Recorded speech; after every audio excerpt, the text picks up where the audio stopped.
Dear students, आज के video में मैं आपको 10th क्लास के स्टूडेंट्स के लिए साइंस में बायोलॉजी के लेसन जैव प्रक्रम या लाइफ प्रोसेस में रूट प्रेशर या मूल दाब के बारे में जानकारी दे रहा हूँ। डियर स्टूडेंट्स, रूट प्रेशर क्या होता है?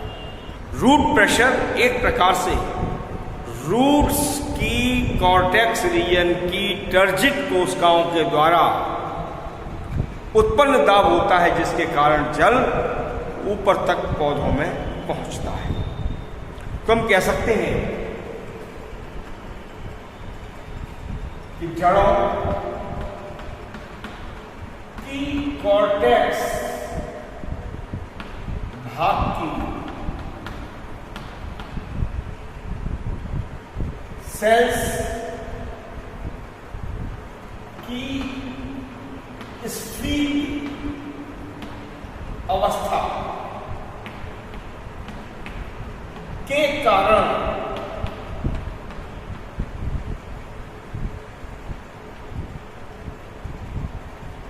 उत्पन्न वह दाब जिसके कारण जल, और वो भी कैसा? Soil water.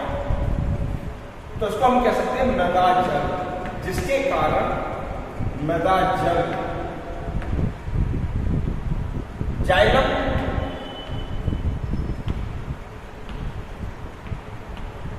वाहिकाओं द्वारा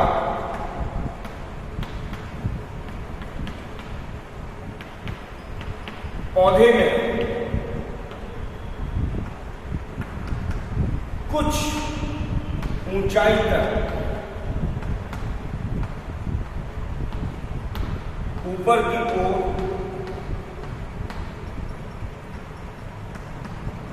चढ़ता है।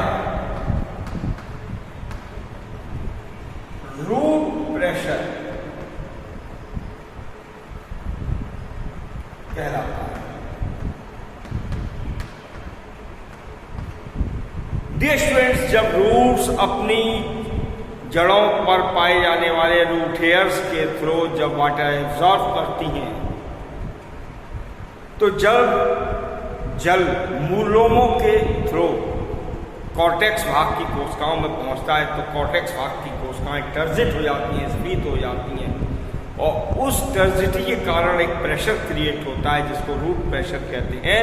और इसी रूट प्रेशर की वजह से जो सोइल वाटर है, सोइल पार्टिकल्स के बीच में पाए जाने वाला केस का जल या कैपिलरी वाटर जाइलम वाहिकाओं की मदद से पौधे में कुछ ऊंचाई तक चढ़ता है। इसी को रूट प्रेशर कहा जाएगा। इसके लिए मैंने आपको एक प्रयोग स्क्रीन पर शो किया है। तो सबसे पहले एक गमले में लगा हुआ स्वस्थ पौधा लेते हैं। तो ये पॉटेड प्लांट है, गमले में लगा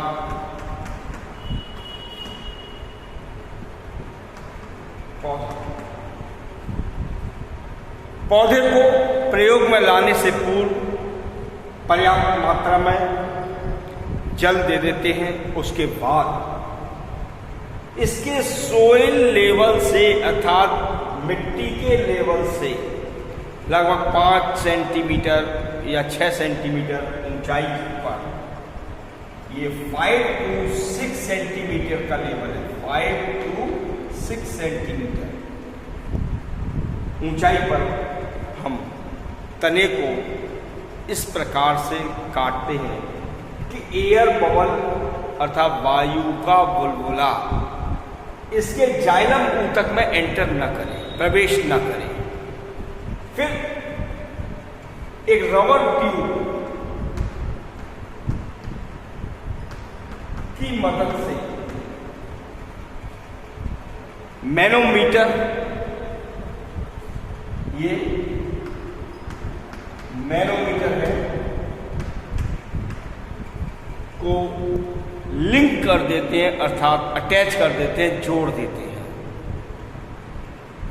मैनोमीटर में कुछ भाग पानी रख देते हैं और पानी भरने के बाद इसमें हम मरकरी या पाले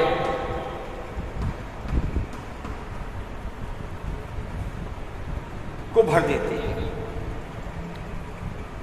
और तैयार उपकरण को एज इट इज रखा रहने देते हैं। आफ्टर सम टाइम, कुछ देर बाद यदि हम ऑब्जर्व करें, अवलोकन करें, तो हम ये देखते हैं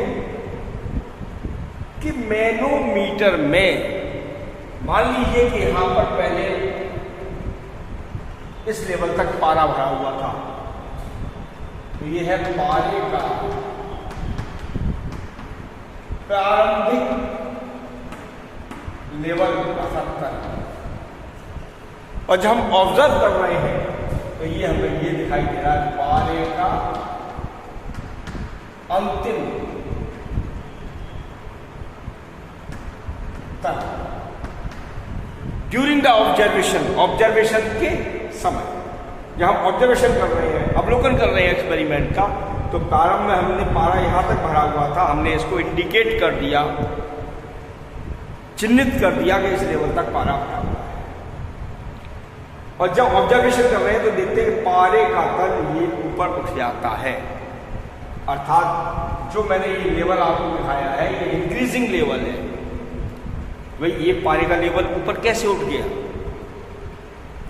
इसका तात्पर्य यह है कि जो पॉटेड प्लांट्स था और अब भी पॉटेड है, इसका स्टेम अर्थात तने वाला भाग, ये स्टेम है, तना है, तने वाला भाग अब भी मौजूद है और मिट्टी में इसकी रूट्स स्थित है। तो रूट्स अपने रूट हेयर्स की मदद से वाटर को एब्जॉर्ब करती हैं। वो एब्जॉर्ब वाटर, अवशोषित किया हुआ वाटर जाइलम वाहिकाओं से ऊपर की ओर बढ़ता है by the help of root pressure, मूल दाब के कारण। क्योंकि कॉर्टेक्स भाग की कोशिकाएं जब स्फीत हो जाती हैं तो एक प्रेशर उत्पन्न होता है, जिसे रूट प्रेशर कहते हैं। उसी रूट प्रेशर के कारण जल जड़ों से तने में पहुंच रहा है और फिर ये रबर की ट्यूब से होता हुआ मैनोमीटर की नली में ऊपर की ओर बढ़ने लगता है, जिससे ये पारे को पुश करता है और पारे का लेवल ऊपर की ओर बढ़ जाता है। तो डियर स्टूडेंट्स, इस एक्सपेरिमेंट के थ्रू इस बात को क्लियर किया जा सकता है, ये बात क्लियर हो रही है कि जड़ों के अंदर कॉर्टेक्स भाग की कोशिकाओं के द्वारा जो रूट प्रेशर क्रिएट होता है स्फीत अवस्था के दौरान, उसी के कारण जल पौधे में ऊंचाई की ओर या ऊपर की ओर चढ़ता है। डियर स्टूडेंट्स, आज के वीडियो में मैंने आपको रूट प्रेशर और इससे संबंधित एक्सपेरिमेंट के बारे में जानकारी दी। यदि आपको मेरा वीडियो पसंद आ रहा हो तो इसे लाइक और शेयर करना ना भूलें। साथ ही जिन विद्यार्थियों ने इस चैनल को सब्सक्राइब नहीं किया है वो भी मेरे चैनल को सब्सक्राइब करें, ताकि आने वाले वीडियोस की नोटिफिकेशन आपको सबसे पहले उपलब्ध हो। Thank you.